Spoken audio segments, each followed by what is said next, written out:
الرحمن الرحیم۔ محترم ناظرین السلام علیکم۔ حضرت صالح علیہ السلام کا واقعہ۔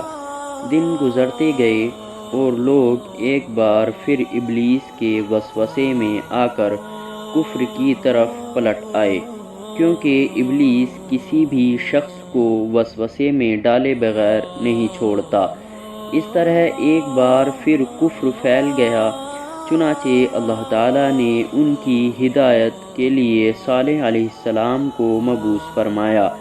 یہ سمود کے پوتوں میں سے ایک عربی نبی تھے۔ حضرت صالح علیہ السلام کا نسب نامہ: صالح بن عبید بن سیاف بن ماشک بن عبید بن حاجب بن سمود بن ایرم بن شام بن نوح علیہ السلام۔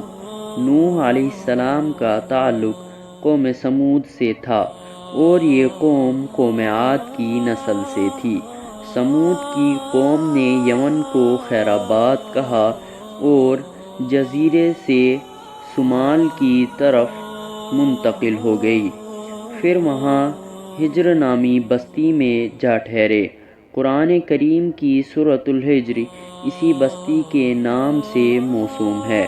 قوم عاد کا تذکرہ سورہ ہجر کے علاوہ سورۃ الاحقاف اور سورۃ الہود میں بھی ہے۔ قرآن اللہ تعالیٰ سورۃ الحجر آیت 80 میں فرماتے ہیں، اور ہجر والوں نے پھر رسولوں کو جھٹلایا۔ ہجر قوم سمود کا مرکزی شہر تھا، اب وہ مدائن صالح کے نام سے مشہور ہے۔ یہ شہر مدینہ منورہ کے شمال مغرب میں 380 کلومیٹر کے فاصلے پر واقع ہے۔ یہ لوگ بھی پہاڑوں کو تراش کر گھر بناتے تھے۔ یہ صنعت اور کاریگری انہوں نے قوم عاد سے وراثت میں پائی تھی۔ اللہ تعالیٰ سورۃ الفجر آیت 9 میں فرماتے ہیں، اور قوم سمود کے ساتھ کیا کیا، جنہوں نے وادی میں بڑے بڑے پتھر تراشے تھے۔ قرآن مجید میں اللہ تعالیٰ ایک مقام پر فرماتے ہیں، اور ہم نے قوم عاد اور سمود کو غارت کیا، جن کے بعض مکانات آپ کے سامنے ظاہر ہے۔ ان کے مکانات ان کی تباہی سے لے کر اب تک موجود ہے۔ شام کے راستے میں خیبر طائمہ سے تبوک تک قوم سمود کے آثار پائے جاتے ہیں۔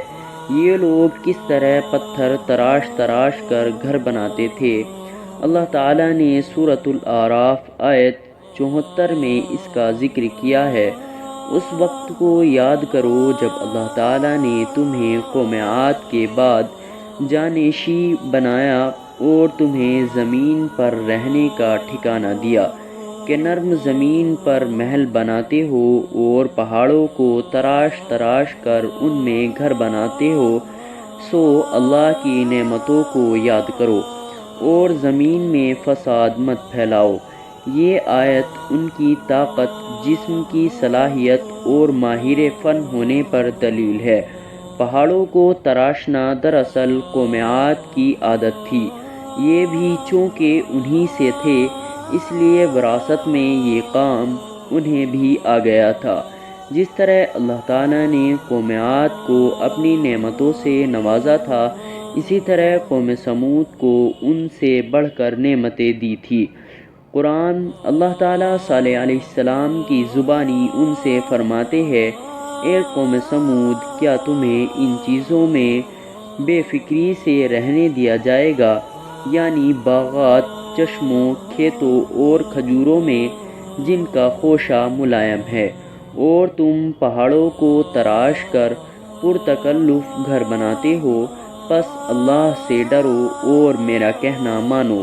لیکن ان لوگوں نے ہر طرح سے قوم عاد کو پیروی کی، نصیحت پکڑنے کی بجائے بتوں کی عبادت کرنا شروع کر دی۔ اللہ تعالیٰ نے ان کے درمیان صالح علیہ السلام کو مبعوث فرمایا۔